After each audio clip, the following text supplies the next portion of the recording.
One day I'm gonna be everything I wanna be. I don't let it get the most of me. One day I'm gonna be free. I wanna be everything I'm gonna be. My future right in front of me. One day I'm gonna be free. I wanna be free. Then let me be free. One day I'm gonna be free. Mentally, physically, emotionally, spiritually. One day I'm gonna be free.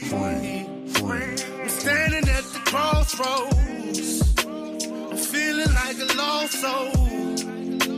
Don't know where I wanna go, but all I know is I wanna be free. They're telling me to let it be, but that just ain't in me, no. Jealousy and envy, but all I see is I wanna be free. See everything I wanna be, exactly what I'm gonna be. Don't let it get the most of me. Eventually, I'm gonna be free. See everything I wanna be, exactly what I'm gonna be. Yeah. One day I'm gonna be free. I'm gonna be free. Let me be free. One day I'm gonna be free. Mentally and physically, emotionally and spiritually.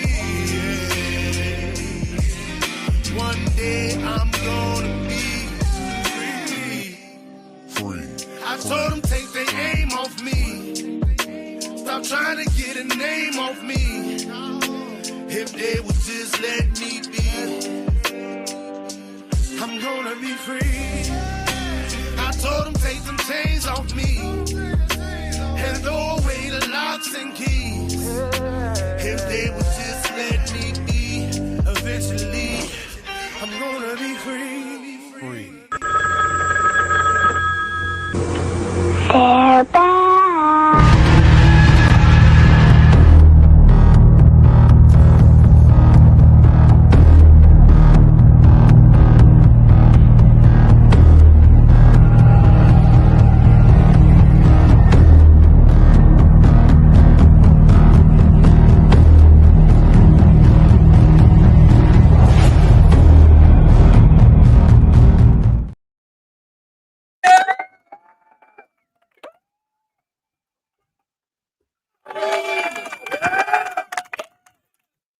What up, though? What up, though? 7 more days, and we're back again for another interesting story on the Diamond Effect. I'm Archbishop. We got Mike Ball, and we got Aaron Nolinger. What up, everybody? Like I said, just like always, before we get started, we always check and see what everybody done over the week. So we'll start with you, Aaron. How you doing, brother? Oh, I'm doing okay. Had a karate tournament I went and vended at this past weekend. I've got a gun and knife show this coming weekend, but like I told you and Mike before the show, I'm running into problems obtaining merchandise because the tariffs, the boats are not unloading. So I'm just going to warn people, if you want to have something, you better be getting it now while the price is low and while it's still available. If you wait too long, you're going to see much higher prices here shortly, and you're going to see a lot of shortages. So take advantage of the times that we're in right now where your money can stretch and get out there and make it count. But now if you can afford to do without something, you can sacrifice, then hold on to your money as long as you can. And I'll stop there. What's up with you, Mike? With the last week, it's been actually really chill for me. I was like, man, I'm going to take a seat back a little bit on like the super activities on everything. I've been a basic YouTuber. I've been doing my thing on YouTube, obviously in the mornings. And it's been an obvious, interesting week, especially with the topic that we're talking about now. This is something I have reported on. So it's going to be an interesting one for damn sure. Well, the same old, same old. Working like always. I just got back here Sunday. I was in Ohio putting my brother to rest, and everything turned out good. It was good to, under the circumstances, it was good to see my family. I don't get to Ohio as much as I would like, from running around and trying to do everything else. But it was real good to be able to be up there and see my daughter and hug my mom, which was one of the things that was like the first thing I wanted to do when I got there was hug my mom. You know what I mean? So, but I had a good time. Like I said, it was short lived. I was only there for a couple of days, but it was a good time. But other than that, I think I was back in Florida, back to the same old grind. You know what I mean? The hustle train and pick back up. There's several things that we're working on, trying to get together. And there'll be quite a few things that we're going to be bringing up here in the next couple of weeks of stuff that we got brewing and going on. So just stay tuned. Some of this stuff's going to be pretty exciting. And it's definitely going to be something everybody's going to be able to use. But we'll have it out here in probably next 2 weeks. Probably about 2 weeks. We'll be able to fully talk about it.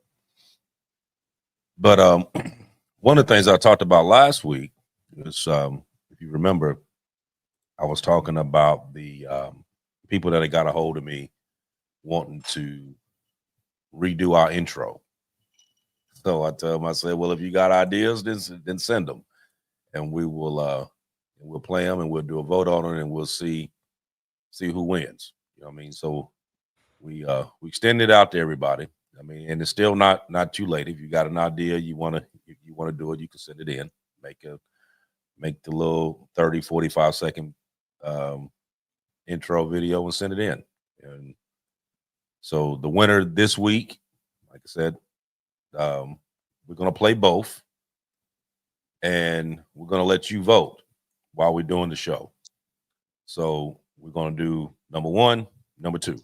So as we're going through, after you watch it, just put your vote, number 1, number 2. We're going to tally all these votes, and then the winner, we'll play it at the end of the show. And then at that point, that person stands opposed until somebody else comes in and say that they got one better, and then we'll run it again. I like that. So we're gonna keep this little competition going just to see how much y'all pay attention and what you're interested in. Like I said, because without you guys, then there's no point in us doing this show if it ain't for you guys. So True. Keep it open and try to put some fresh ideas out. New stuff, and actually it'd be a big help for real. So we're gonna go number 1, number 2, and we'll start number 1 first. All right, let's run it.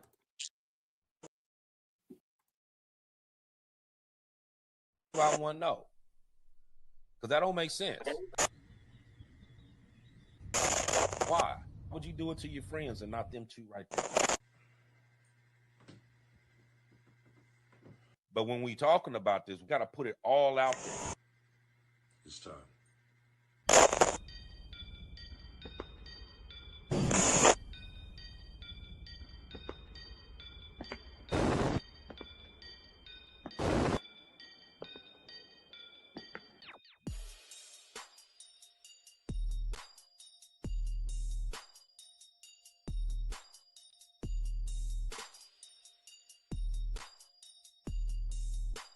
What up, though?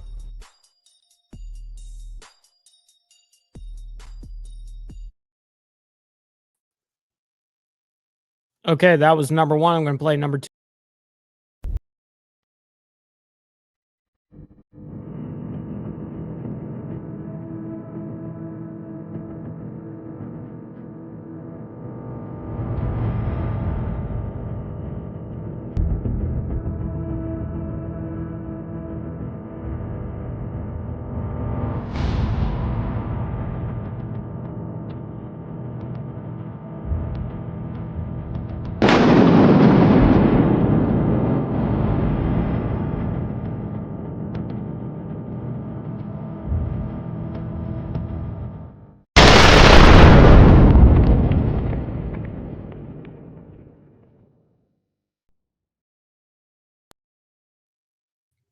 That last part scared the shit out of me.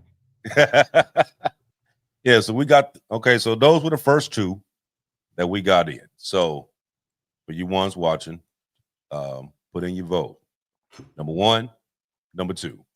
And then we're gonna calculate them as they come down, and then the winner, like I said, we'll play it at the end when we close, and then like I said, we're gonna put it out there for everybody else. If you got one that you want to do, get with us, make it, send it to us, and you'll go against the winner tonight until we get an overall winner. Then that overall winner will become our next intro. Like I said, one or two. So this so this story that we're gonna jump into now, mind you, I know that it's gonna be a lot of opinions on this based on a number of reasons. Okay. And by no means are we going to be on here advocating for either one. We're not lawyers. Okay. We're just putting out what we know. Okay. Now, a lot of the stuff that we've uncovered, some things you know about, some things you didn't. Some things were hidden. Some things were, how can you say, maybe they just not thought it was important to bring up. But I'm a firm believer of, if you're going to make a decision on something, at least you should know all the facts. True. Before making a decision on anything.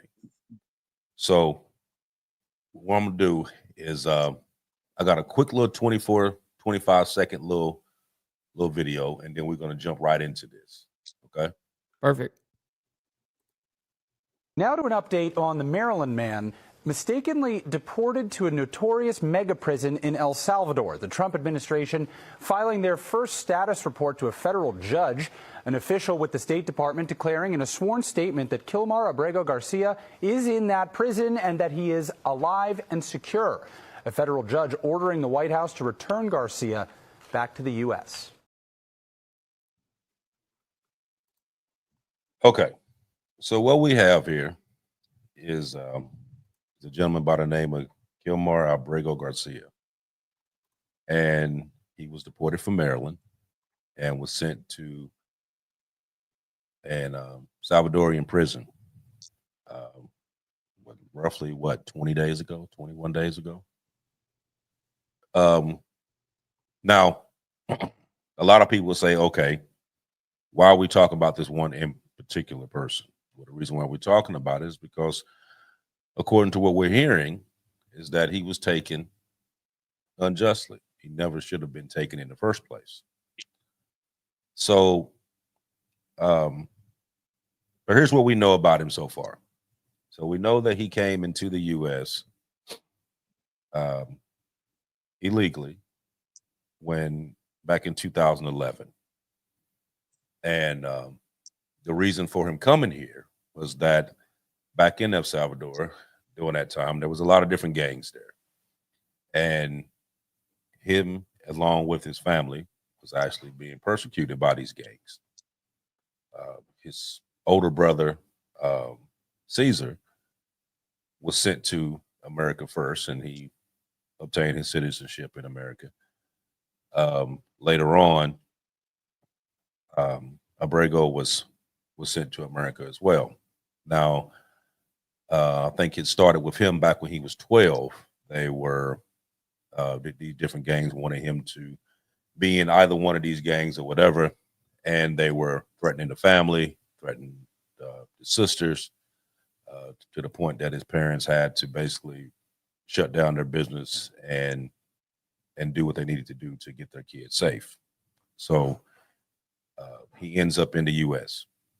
In Maryland. Now, one of the things that was messed up from the beginning is that, a lot of people know that if you come into this country illegally, of course you have, especially with something dealing with like gang violence, war, stuff like that, you have to apply for asylum. And you have 1 year from the time that you come here to be able to apply for that, which he did not. So it wasn't until 8 years later Mhm. is when he was picked up in front of a Home Depot with two other gentlemen. They were out there looking for work, and I don't know about in Maryland, but I know here in Florida they have a lot of places where you have people just wait there. The truck will pull up and say, "Hey, I need 5 guys." 5 guys jump in the truck, they take off and work. So that's what they were doing, and the authorities seen them, approached them. They didn't have the proper documentation, and they were picked up. During that, this immigration the immigration judge later granted him permanent legal protection from deportation on the grounds that he may be at risk of persecution from the gangs in El Salvador. Whether he was a part of MS-13 or not. Mm-hmm. Exactly. Right. Now, I'm glad you brought that up, because they were one of the other guys that had been picked up that day. He was the one who told the authorities that this guy was MS-13, basically. So they've been saying a confidential informant or whatever. Really wasn't an informant. He just got picked up right along with him. So he was. So I don't know what the whole scoop is with that. I don't know whether it was, whether he was an actual CI or whether maybe he had a warrant trying to get out of something. I don't know. I don't know how that is. I'm not even trying to figure it out. But that's when it was said. Now, based on what I found here, the federal judge presiding over the case said that Garcia had 0 criminal history in the U.S. or El Salvador, and the so-called gang ties was how he pronounced it, was a singular, unsubstantial allegation. So they had no proof, just the word of someone who said that this guy was MS-13. So what he was granted with, he didn't get asylum, but what he did get was called withholding, which means he was protected under the government. He could work legally. He could move around. He was married to an American citizen. They have 3 children. And but with that withholding, it was set up to where if you get in trouble during this time, then they can send you back. So what we have going on, though, is that he was picked up and sent from Maryland to Louisiana, put on a plane, shipped to El Salvador, along with 199 other Venezuelans that were actually a part of MS-13, and put into a maximum security prison. There has been situations where his legal team has petitioned the courts saying that he was illegally obtained, did not go through due process, and he was shipped out, which an order was given for him to return. But by that time, it was like, oops, he already gone. He's in El Salvador now. And so now we got the back and forth that's going on. So before we keep going on into this, Aaron, I know you got a little history dealing with MS-13, the actual gang itself. So I'm gonna let you start with that, and then Mike, I want you to jump in with yours right after that. Okay. From what I was able to research, MS-13 has been classified a terrorist organization. They said they represent a clear and present danger here inside the United States. Activities that they participate in is human sex trafficking, drug trafficking. They, in their present country, they rape and beat women for control purposes. They terrorize them. They do what they call murder for sport, which that was the first time I've ever heard that classification. And then they like to terrorize law-abiding citizens.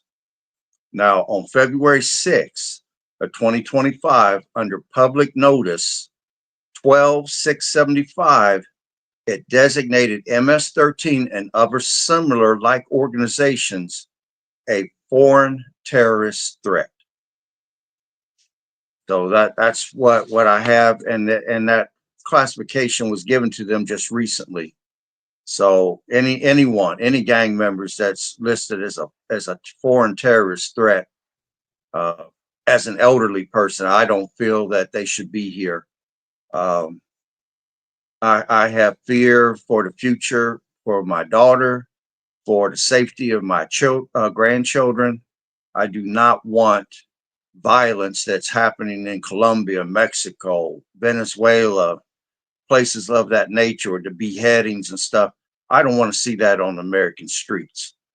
I like the peace that we have. It's not perfect, but there's no other place in this world I'd rather live than right here in the United States. So I'll stop right there. Okay, so real quick, something that I'm going to read straight from the Associated Press. Okay, so a local gang began extorting the family for rent money. This is back in when he was a kid, when he was 12 years old. Okay, ladies and gentlemen, back in his home country. Began extorting the family for rent money and threatening to kill his older brother Caesar or force him into their gang if they weren't paid. Court documents state the family complied, but eventually sent Caesar to the U.S. So his brother was sent to the U.S. to try to escape the gang shit right there. So the local gang similarly targeted Abrego Garcia, according to his immigration case. When he was 12, the gang threatened to take him away until his father paid them, quote, all of the money that they wanted. They still watched him as he walked to and from school. The family moved 10 minutes away, but the gang threatened to rape and kill Abrego Garcia's sisters, court records state. The family shut down the business, moved again, and eventually sent Abrego Garcia to the U.S. So when it comes to this, he was a kid when he did come over here, and this is something that I did my due diligence on, and I saw a lot of people in my own chat basically state while I was reporting this that this guy has had like 2 previous deportation orders or whatever the case is. Truth is, I can't find that. There's a lot to this case. Makes it kind of interesting because, he was a young kid when he did flee to America, 15 years old or wherever the case was. And at 15 years old, I don't think I'd expect anyone to like go down to the asylum office and like start knowing exactly how to handle that shit. So I kind of give a little bit of grace there. What I also don't have proof of is dude being a part of MS-13. That's something that I thought that was a definite, but it is not a definite. The one thing that it does state is it was a confidential informant that basically stated that his attire was gang related and basically labeled him as a Chicano, which is like a type level rank within the organization. And unfortunately, I don't have any proof that the dude was. Now, the one thing that I do have is his old lady, the same lady that's been crying on the news regarding her husband or whatever the case is, or boy. I don't even know if they're married. I'm not even truth. I don't know the honest truth on that. But she actually put in a protection order against him twice for domestic violence. And so that's something that is an interesting take. Now, I don't necessarily know how all of that worked out or what even happened to get to that point. I'm just telling you guys the facts. So That's my transparency on that. Okay. So Could I? go ahead. Go ahead. I just want to add, because as a parent, my heart goes out to the boy's parents to see that there was trouble in his country and they tried to get their kids out of danger. I mean, any parent, even here in the United States, if your children are having trouble in a specific neighborhood, a lot of people will pick up and move and go somewhere else and try to start over. And that's a very difficult task. And if you're going to leave the country and go to a strange country you've never been into, my heart goes out to them. I mean, they went the extra mile here to try to raise their children in a safe environment.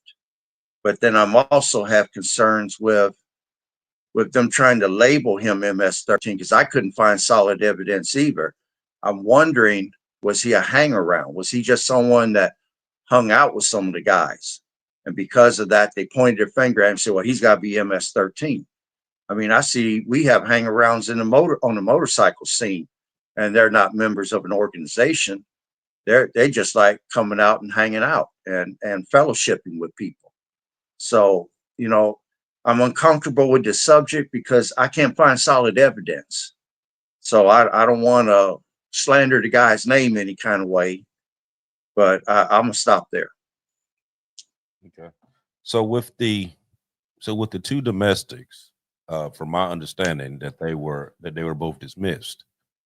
They were. Because one of the things that they're talking about now is that he had zero criminal record here in the U.S. and he didn't have a criminal record in El Salvador either. So which is kind of like the point that I'm trying to make on this. Judge Enos, who's the federal judge, ordered that Mr. Garcia was taken illegally. Ordered that the government facilitate and effectuate his return by April 7th, which did not take place. Now, the Trump administration appealed against the ruling of the federal judge to the Supreme Court. The judges ruled unanimously that the Trump administration must facilitate his return while asking the district court to clarify its effective directives. Basically saying like, okay, like what exactly did you mean by that? Okay. Now, when they had the actual meeting, when they was talking about facilitating his return, then you had Pam Bondi was like, oh, well, that just means that if El Salvador releases him, then we will provide a plane to get him back over here. My problem with that is that so you had the first ruling, which he was already gone at that point. By the time they made that ruling, he was already gone. Actually, there was two rulings, because there was one, if you remember, there was one that was done that was trying to keep everybody here at one point. And then they was like, oh, nope, too bad, they're already gone. Then this one came up individually, just talking about Mr. Garcia. And they was like, okay, well, still, same thing. Oops, he's gone. He's over there. So then it went from this spot to the Supreme Court, and then they got the ruling from the Supreme Court, which is actually 9-0 in favor of, the administration facilitating this order and getting back over here. Now, do they even have jurisdiction though to do that? Well, federal judges to talk about foreign policy or tell foreign policy what has to happen? well, I don't see, even think that's in their jurisdiction. Well, see, that's the whole thing. When you're dealing with the 3 points of government, which you got executive, judicial, and Sure. and executive, they all kind of go hand in hand with each other. You know what I mean? So, like I said, I'm not a lawyer, so I can't sit here and speak on that and say, well, they got such and such presidents, this is this. Sure. I have no clue. You know what I mean? Although You know what I mean? I defend a lot of things, and this ain't one of them. Sure. So you had the Salvadorian president who was here, who's been here for a few days, and they had a little conference where they were talking about Mr. Garcia and bringing him back over here. And of course, you know, he said, "Well, what do I look like bringing a terrorist back, letting them loose? What do I look like doing that? You know, I just got my country from where it was the murder capital of the world to now it's not. You know what I mean? What do I look like releasing a terrorist into the street?"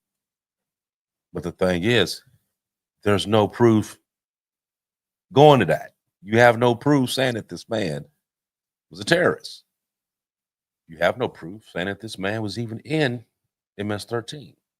So my question is how is this keeps getting misconstrued here? You know what I mean? Is it like, okay, you really just don't have that information?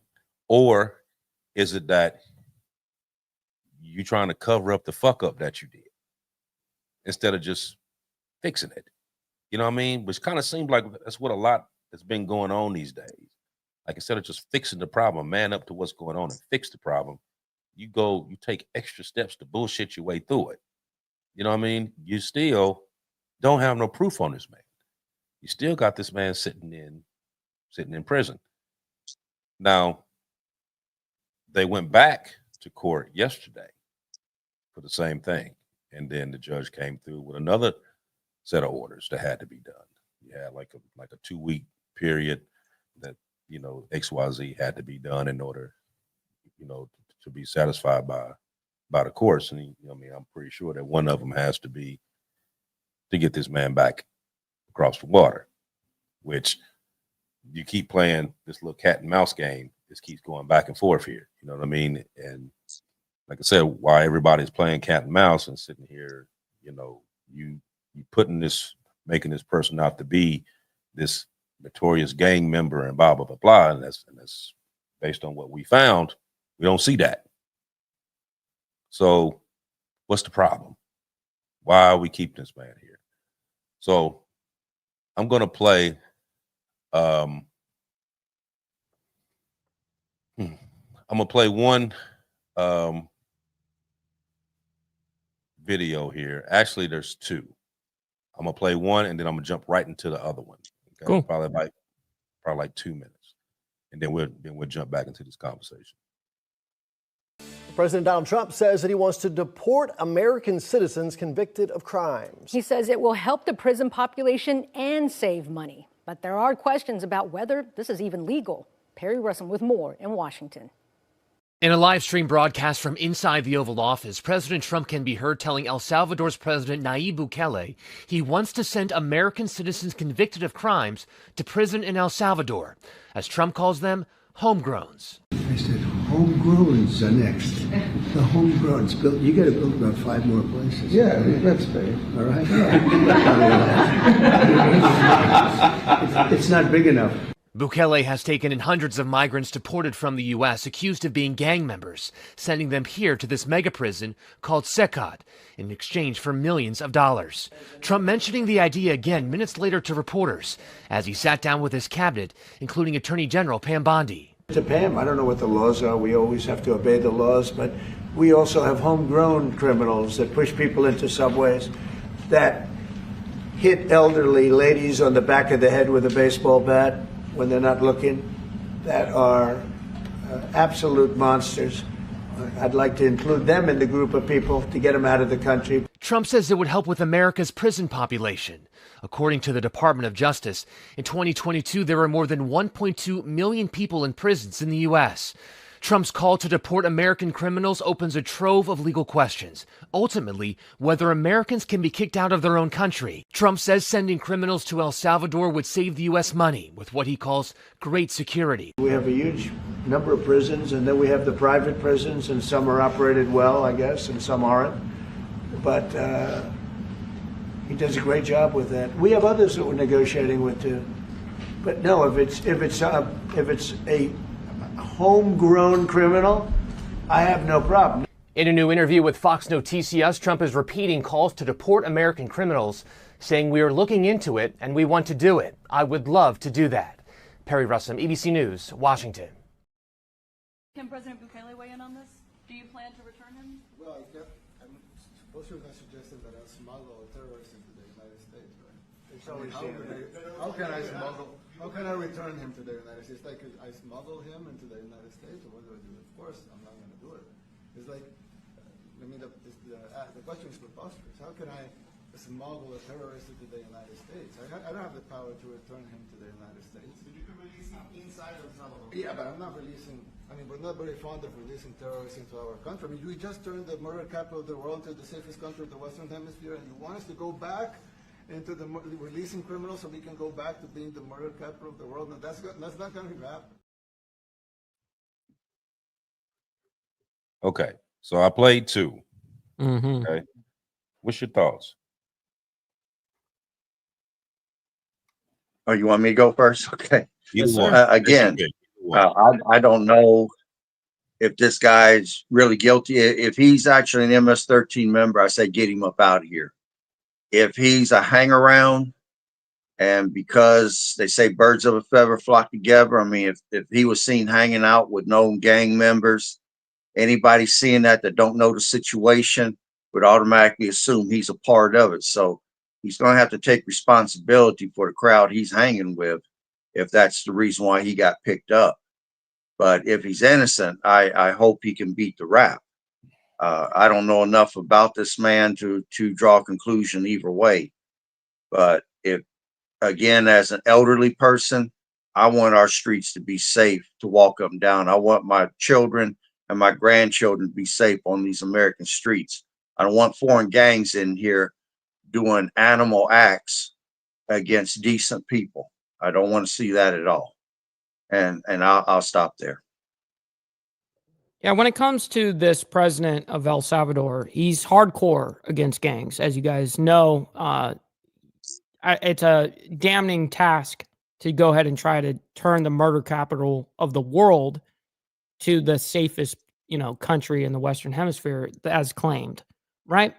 And that's because of his hard stance on these gangs. Here's what I have to say on this. If dude was actually a part of it, lock him up, throw away the key. I don't give a shit. You know what I mean? But if dude was not a part of it, which we don't have any evidence of, aside from a confidential informant that says that he was wearing gang attire, which was just clothing, and like an actual sports team hat. To me, that's not enough evidence. There's multiple facets here. Now, one question I do have to kind of ask, this is all, not really even speculation, just a speculative question, I guess. Why was the family being interrogated so much in El Salvador back when he was 12 years old? Why was his brother in an opposing gang? Was his father? Now, I don't know the answers to these. I've looked all of it up, can't find anything. The only thing that we can actually see that is against him at this point is the 2 filings against his chick put on him to have a protection order. That is it. So this, if we have a law stating that you can come into the U.S. illegally underage and somehow be legal that way and it not be illegal activity, and the dude's actually labeled a U.S. citizen, then he needs to stay here. If he is not that, and he's what I have assumed he has been, he needs to be deported and stay where he's at. But this is what we need is factual shit. We don't need to have speculation on things. And that's what's really hard is because I am not a lawyer, none of us are lawyers up here. So we're absolutely trying our best to dance around this as nicely and easy as possible.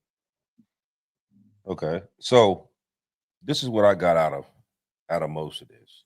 Now, and it's not just talking about this one. There has been other reports that I've seen where they talked about where there were letters that was sent to people like, hey, you got 7 days to get out the U.S.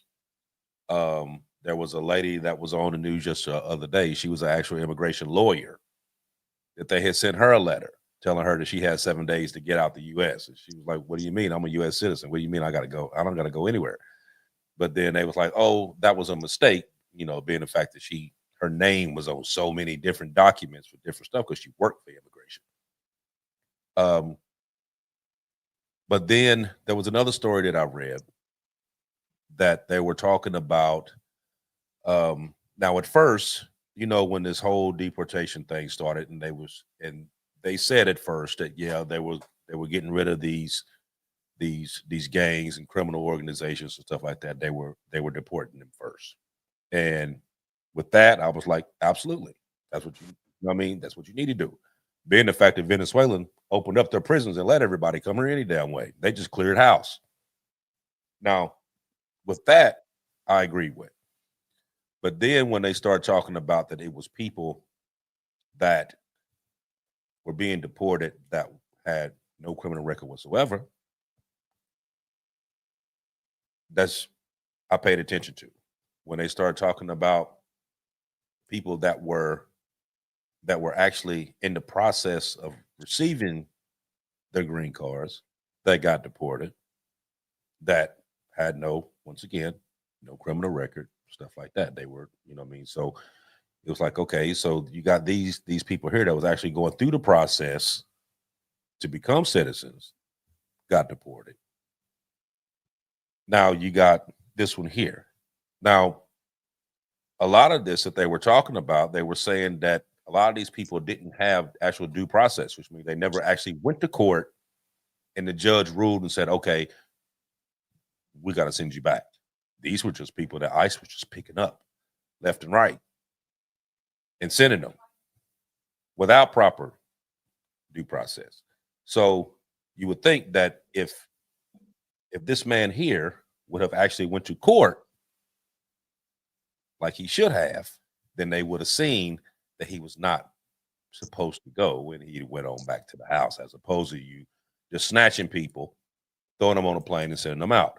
Now, if you are just deporting someone, if he was, let's just say, for instance, that he went to court and the court says, okay, you have to be deported. You don't deport them to prison. You send them to their country and you let them go. You don't send them straight to the prison. So that was the part here that kind of makes this so iffy. You know what I mean? So suspect. It's because this one here, okay, if you just wanted to deport him, you could have deported him, sent him to El Salvador and let him go, as opposed to putting him in this particular plane where you got 199 more MS-13 members and you fly him over here and you send him straight to a prison. That's different. You know what I mean? Now, they've also been asking, because they don't even know for real whether this person is even alive. They don't even know. Now, they have somebody come back and say, oh, well, he's okay. We lost him. But no verified proof of life has been shown. Now you have a senator from Maryland, Senator Chris Van Hollen. He put a thing out and was like, okay, if he's not back here by the middle of the week, I'm going to go to El Salvador myself and check to see if he's okay and to see if I could facilitate him getting back here. And he went. He went. So I found the video to where Senator Van Hollen was talking about him going, and then I found the video of him being there today and what he reported. So I'm gonna play the first one, and then I'm gonna double back into the second one, and then we'll jump into it. I think you announced today that you're going to be going to El Salvador. You had said earlier in the week you're going to try to talk to President Bukele. Failing that, you would go to El Salvador. Tell me what your plan is here. Well, Chris, you laid out the stakes very clearly, both for the country in terms of the Trump attack on freedom and in the case of Kilmar, who is Exhibit A of a bully trying to start by picking on the most vulnerable. So I promised that his wife and his family that I would do everything I could 24/7 to try to bring him home. And that's why I am going to El Salvador. Two reasons. One is to try to talk to government officials about his release. This is a person who the Trump administration conceded had been erroneously abducted and sent to the prison in El Salvador, and to see about how he's doing, what his personal welfare is, if I will be allowed to see him. But my view is, Chris, that we need to keep a spotlight on this injustice for both for Kilmar and his family, but for all the other reasons you outlined in your opening statement. Now, the courts of the United States have said there's no evidence to support the charge that he's part of MS-13. So I asked the vice president whether or not El Salvador has any evidence that he's part of MS-13 or has committed a crime.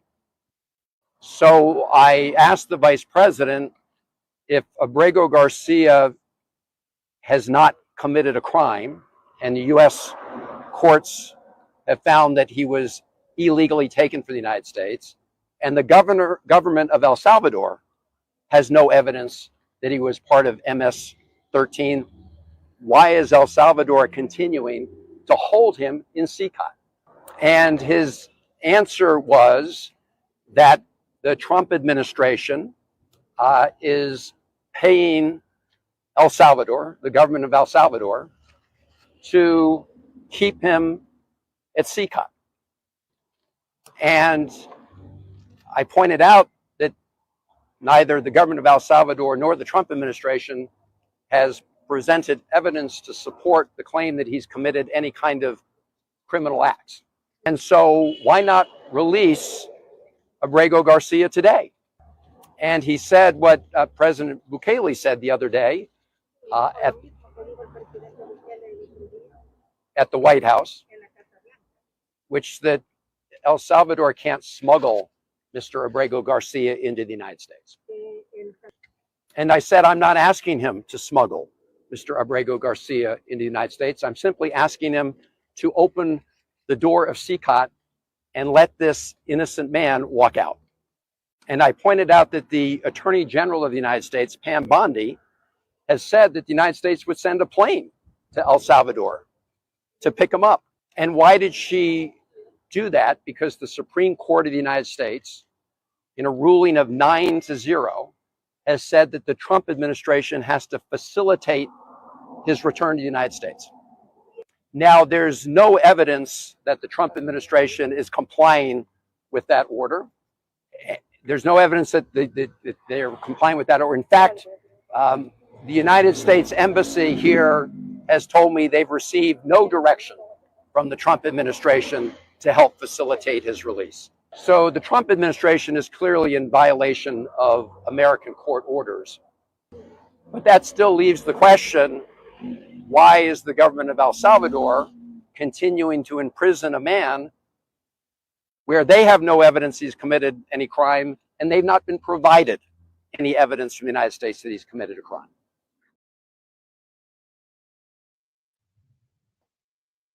Okay, so one thing, I don't know if it seemed like he was at the embassy over there in El Salvador. I don't know where that was. But I did hear him speak about the vice president, and something real quick. Senator Van Hollen denied meeting in El Salvador with Kilmar Abrego Garcia, man mistakenly deported from the U.S.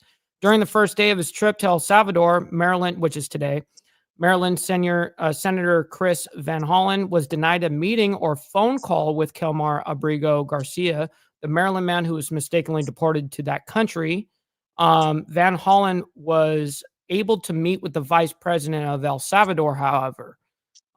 His case has sparked a series of court proceedings, of course, blah, blah, blah. Something that I thought was very interesting is that, he went out of his way extremely, and I believe it not because of human life or human decency, but for his own political campaign. But that's besides the point. I'm still actually surprised that homeboy actually got up to the vice president to speak to. Now, the one thing that I did want to bring up on that is that conversation, apparently. Let's see if I can even find it quickly enough. I don't know if I will be able to. But nonetheless, basically, he was asking, well, I'd like to be able to see the guy. And they're like, well, we need a little bit more of a heads up than this. You can't just fly here and see the guy. And then he goes, well, I'll come back in a week. He goes, well, I'm not promising shit. That's basically what happened there. See, now that right there leads to question as to whether this man is even still alive. Because even if you was trying to pacify, you would still show proof of life. Now, even with it being a sudden visit, I'm pretty sure that somebody that's watching has been in jail, and the process. They go in, they get them, they sit them in there. You have your conversation, whatever, whether it's behind the glass or face to face. Then you can go back and say, okay, I personally seen him. He's okay. But when you start getting, well, you came too soon and you may be able to see him, you may be not, that's suspect as hell. That tells you right there that there's some other bullshit that's going on with that. Now, whether this was a political stunt or whatever, now mind you, he is the senator of Maryland. So of course he getting phone call after phone call after phone call about this. So of course he gonna have to stand up and do something. He can't just sit on his hands and do nothing. That's his state. So he's gonna have to do something. But being the fact that they kind of trolled around that and wouldn't even let him see the man to even show that, okay, here he is. Say your name. Let somebody actually look at him and look at a picture and be like, okay, yeah, that's him. To verify that this man is okay. That's a problem. That's a whole problem. And it wouldn't surprise me at all if they didn't already done something to this guy. Wouldn't surprise me at all. Being the fact that they sitting there in that prison and now everybody in that prison know, like, okay, why come they doing all this for you? Are they trying to hurry up and get you up out of here, but we up in here? You know what I'm saying? That's crazy. Now you talking about, on the flip side of that you talking to this president about building some more prisons over there so that you can send actual American citizens over there. Now, that's bullshit too. When does that happen? Now, mind you, we got Guantanamo Bay. Okay, we got that. But when was we actually sending, American citizens over there to chill out? When did we started like, gathering up prisoners, sending them to other countries and paying them, $6, $7, $8 million a year to keep them? That don't make sense. Now, being the fact that we going through this terrorist thing, let me talk about this. Now, MS-13 was deemed as a terrorist. Okay. Those of you that's watching, that's in motorcycle clubs, especially the ones that's in 1% of clubs, you're considered domestic terrorists, whether you know it or not. Trust me on that. It's true. Okay. From one to another, you are listed as a domestic terrorist. Now, if somebody goes and they run your name, this nice little yellow sign pops up and it says, from the order of Homeland Security, this person is considered a domestic terrorist in the United States of America. Nice little yellow box that pops up. Now, that's true. That's happened. I can speak on it for that reason. Okay? So, back when we were talking about back a few months ago, when we was talking about the whole TikTok bill and how they were added all the extra stuff on the back end of for it. the Restrict Act. Right. That was one of the extras that they put in there, was that the president had the sole right to determine anyone as a terrorist. So, meaning you could pick up every club, every 1% club member in the United States and call them terrorists and ship them up out of here based on what you're talking about here. You know what I mean? So when you're thinking about this, you can't just think about it one-sided, like, okay, this man here, he came here when he was 15 years old illegally. Now, bullshit, because there was other things that was done there. You got to think about the end game here. The end game is that the reason why he was kept there is because they're saying that he's a terrorist.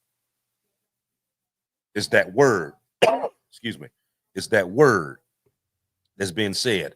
Just like back in the summer of last year when you heard them talking about gang, motorcycle gang this, gang that. Every time TV came on, was gang on something. They would do a lot better if they wouldn't use that nomenclature regarding the whole terrorist thing. I think that the better fight is exactly what people have said, is regarding his citizenship, right? How would a U.S. Well, hold on. Let me find what, because I did start it. Yeah, he is an El Salvadorian citizen, so why would that country give him back? You know, he did have multiple chances, and this is the case that I guess that if I were in the administration, this is what I would present, not that he's a terrorist, because there isn't any solid foundation or evidence on that. But to go, you know, listen up, you know, kind of thing. He is here illegally, you know. We gave him years to go ahead and do his asylum shit or whatever the case, whatever the nomenclature is for the thing that he got or was going to get, and didn't do it, didn't file for himself. So at that point, that's where I'd go, well, that's on you. You know what I mean? Well, based on what I got on here, a part of the order that he had received from immigration, he had to make frequent appearances to ICE and the immigration courts. I saw that. Which he done. So it wasn't like he was hiding. He was reporting to them. him. What I mean? Right. He was doing everything that he was supposed to be doing. Now, even if El Salvador decided like, no, we don't want to give him back. Okay. But you don't got to keep him in prison either. You could just let him go. That's the point that we keep trying to make here. He didn't do anything to go to prison. If you was going to deport him back, he would deport back and go back into society, not prison. That's the problem. So everybody who gets deported don't go to jail. They take your ass, they land, they open the doors, and your ass get out. They take off again. Yeah, it's up to their government to decide if they're going to put him in jail or not. Right. I mean, but most of them ain't, because most of them let them go. You know what I mean? Like I said, just like Venezuela. You didn't take all them Venezuelans, MS-13 members back to Venezuela and drop them off. You took them to El Salvador and dropped them off. And packed them up in there. That's very true, Imperius, but there is no evidence that he was affiliated and or a part of MS-13 at all. It was a confidential informant that stated that his clothing was related to MS-13, which is not enough evidence. And it's only one particular informant that is saying it. So there is no, he was never arrested, put on gang file. He was never put on any type of watch list on that aspect. And so I can't argue that part. If he was, then that's a different conversation, but he's not. Mm-hmm. Now, you know, they have, I know, like dealing with like I did a lot of research on this when we were dealing with like clubs and stuff like that. And they were going through different areas like Facebook, Instagram, stuff like that. They were getting everybody's pictures, right? And they were putting those pictures up and making these photo arrays to where in each particular area they knew who was in those areas. So if something came about, they pulled this out, like, okay, look at this and pick out who it was, because they knew everybody that was on there, right? So it was easier for them to pick out who was who. But they could look at the picture and be like, okay, he was there, he was there, he was the one that did it, he was over there with him, blah, blah, blah, blah. You know what I mean? And put it all out there. You know what I mean? So, like I said, if it was dealing with the actual court system that he had done something wrong, then it would have been the courts that said, okay, this is what we're going to do. You did XYZ. We're going to withdraw the withholding order from you, and we're sending you back. Right now, you're going to be up under the custody of ICE, and ICE is going to deport you back to your country momentarily and send him on his way, if that was the case. But you got wrapped up into this whole terrorist thing where he's a part of this club that you cannot prove, and you still have not proven that this man was involved with that. And you got him sitting in prison. Mind you, he'd never been to prison, never been in trouble, other than the fact of, him and his old lady getting into it, which that was dismissed. You got him sitting in prison. Now everybody's talking about this. So you're sitting in prison, everybody talking about this, and your name is spreaded around the world, and they all looking at you like, oh, so you a big deal. Oh, they want you, huh? You see what I mean? So you just made this worse because you didn't provide him no kind of protection. You didn't put him in police custody or anything like that to keep the man safe. And then being the fact that you're sitting here when the senator shows up there and you say, oh, well, you didn't give us enough notice for us to get him ready. And if you, okay, so what about next week? Well, I don't know. You know what I mean? I don't know whether you're going to be able to see him then either. You bullshitting. You bullshitting. Okay, so what's going to happen if something actually went wrong and something happened to this guy? Then what? You know what I mean? Who going to wear that blood on their hands? You know what I mean? Because they're going to sit right there and they're going to be like, oh, it wasn't me. I didn't do it. You know what I mean? Like, come on now. Now, we're talking about this one guy, but they making plans to actually send actual Americans out of the country. What are we doing? I mean, put the political shit away. What are we doing? Have we been doing that? No. So what are we doing?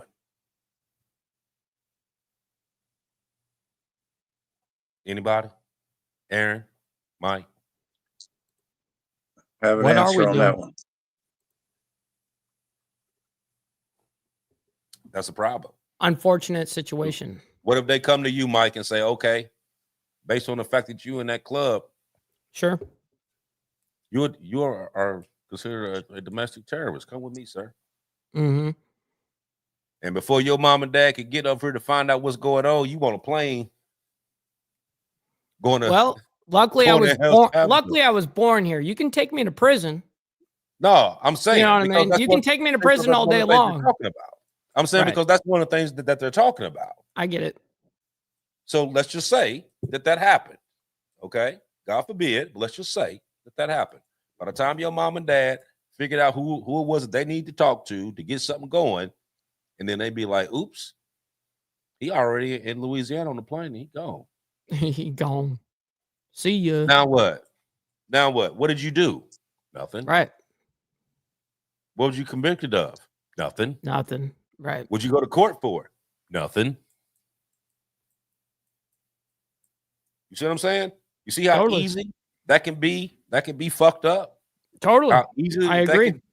At the snap of a finger, how that could be fucked up, how your whole life could change in a snap of a finger simply because it was something, you know what I mean? Because somebody else said, okay, well, you know, this group of people are this. And is this your name? Yeah, that's you. Okay, come with me. Because ain't nobody going to court here. They just packing them up and shipping them. Nobody's going to court. Nobody's getting due process. Well, if you're Nobody's here seeing a illegally, judge. theoretically, if you're here illegally, you have no due process. Well, I'm saying he wasn't here. He wasn't here illegally. He got paperwork. Does he have paperwork?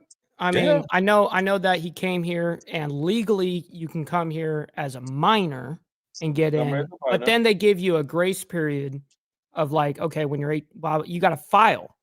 And he had all this time, years and years and years and years to file, and dude never filed to become legal. Right.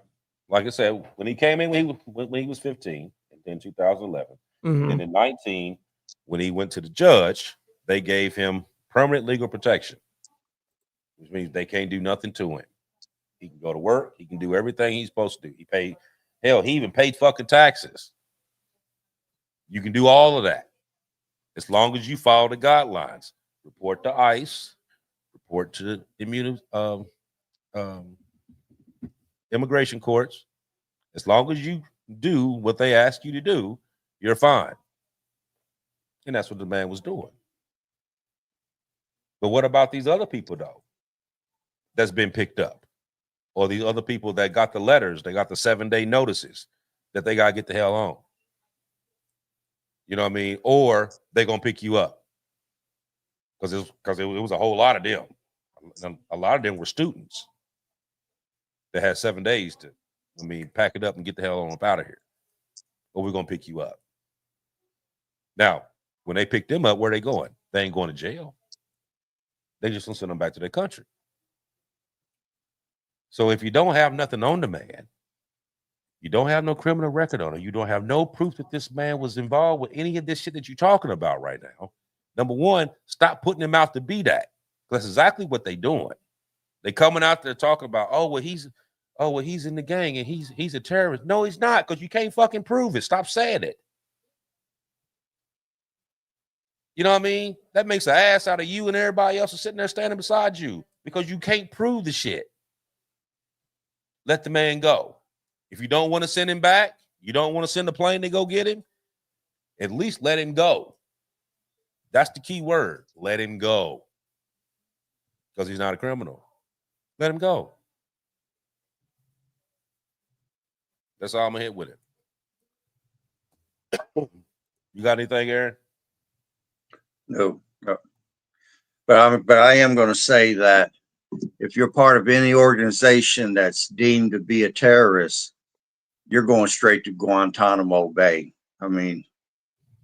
And like I said, on February 6, 2025, under that public notice 12675, MS-13 and other similar organizations were all named to be foreign terrorist organizations. So you lose habeas corpus. You're not going to get your day in court. You're going to Guantanamo. And I'll stop there. They ain't get to Guantanamo. They kept right on going. They went right on past that shit. They said, see ya. They ain't even get there. Hell, they ain't even get to Venezuela. It's cheaper to house you over here. You know what I mean? It's just cheaper. So. Well, being the fact that you're paying them $6 million to do it, sure they gonna do it. Since we talking about cutting money, and that this is a good way to save money if we put these prisons in other countries and pay them to do it. Okay, it's gonna cut down on money. Well, look how Australia started. You know what I mean? Send them off to the island. Just trying to make light. Mm-hmm. No, it's true. Yeah, it's true. It's bullshit. But I think they need to. That's like when we were just talking about a few weeks ago when we was talking about the whole signal deal. Just admit your ass was wrong and fix the situation. You know what I mean? You got you had the president there. You could have said, listen, man, we fucked that up. go and get him up out of there. You know what I mean? I'm still keep my deal with you. Just go and get his ass up out of here. You know what I mean? We grabbed the wrong one. Be it at that. You know what I mean? Admit your damn fault, but you're gonna sit here just like they did with Signal and just keep on lying about the shit, knowing that you busted. Just keep on lying about it. You know what I mean? Face the fucking facts and let it be at that. You know what I mean? Like, if somebody gonna lie to me, don't just deliberately lie to me. You know what I mean? Don't lie to me to the point that I know you lying to. Right. Like dice it up a little bit. You're right. Make your lie count for something. Right. Don't just hold on to the lie because, you know what I mean, even though you got caught, you're just gonna hold on to the fucking lie. You know what I mean? Fix the shit. All they gotta do is just open the damn gate and let the man out. If he's still there. And that's the problem. That's the whole thing right there. I hate to say it, but that's the whole thing right there. That's why this whole little cat and mouse shit going on. Something else that went on there they ain't about to talk about.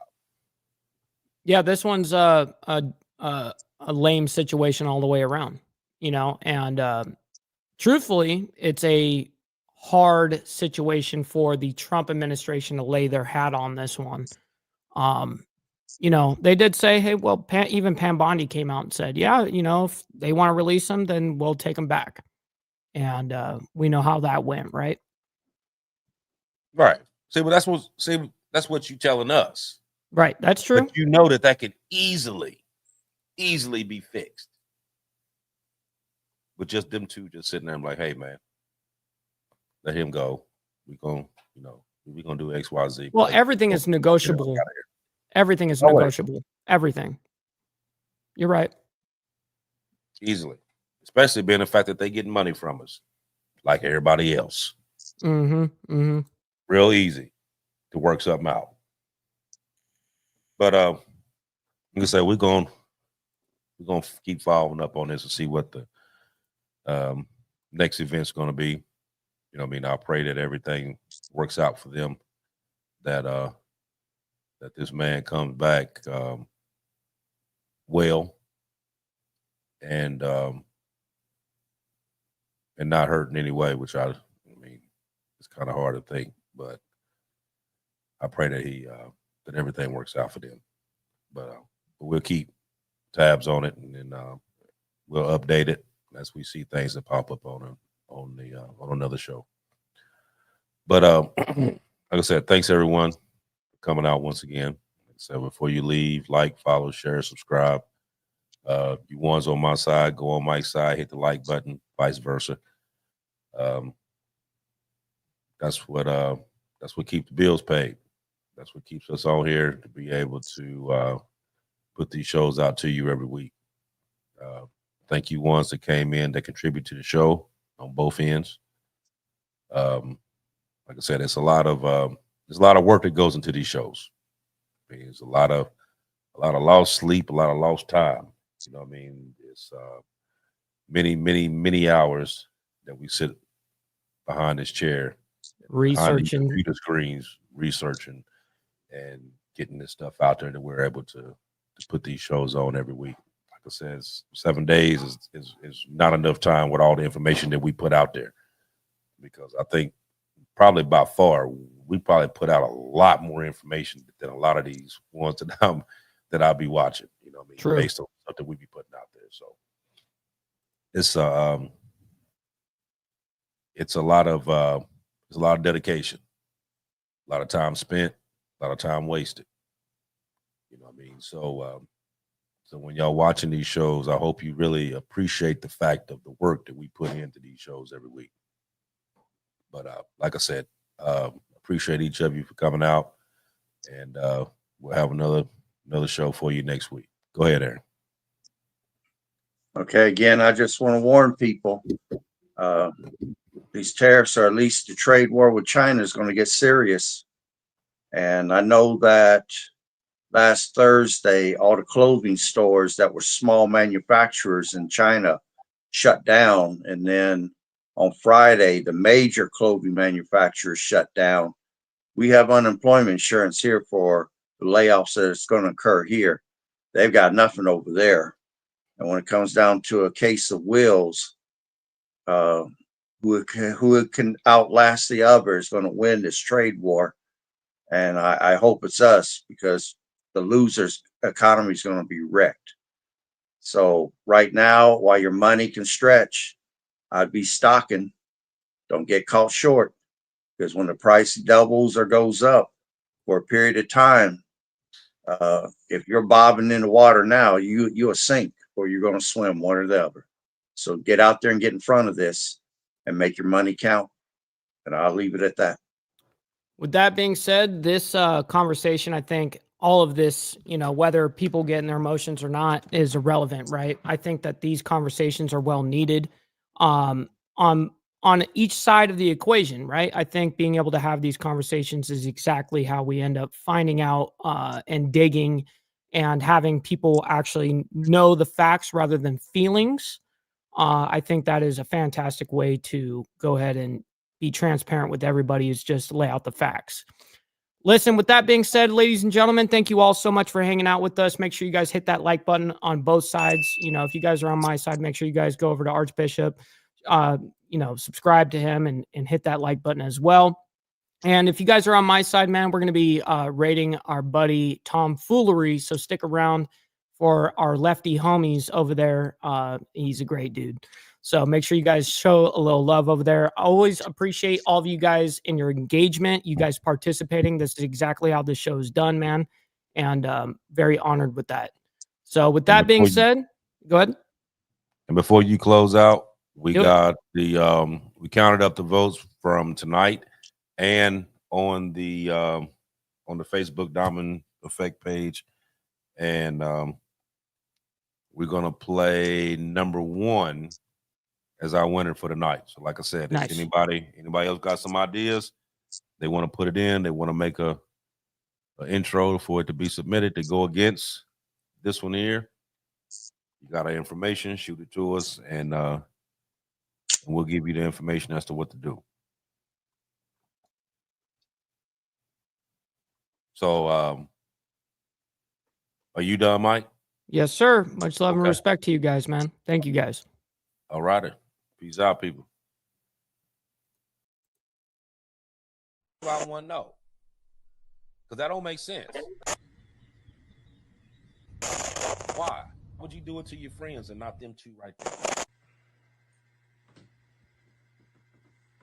But when we talking about this, we got to put it all out there. This time.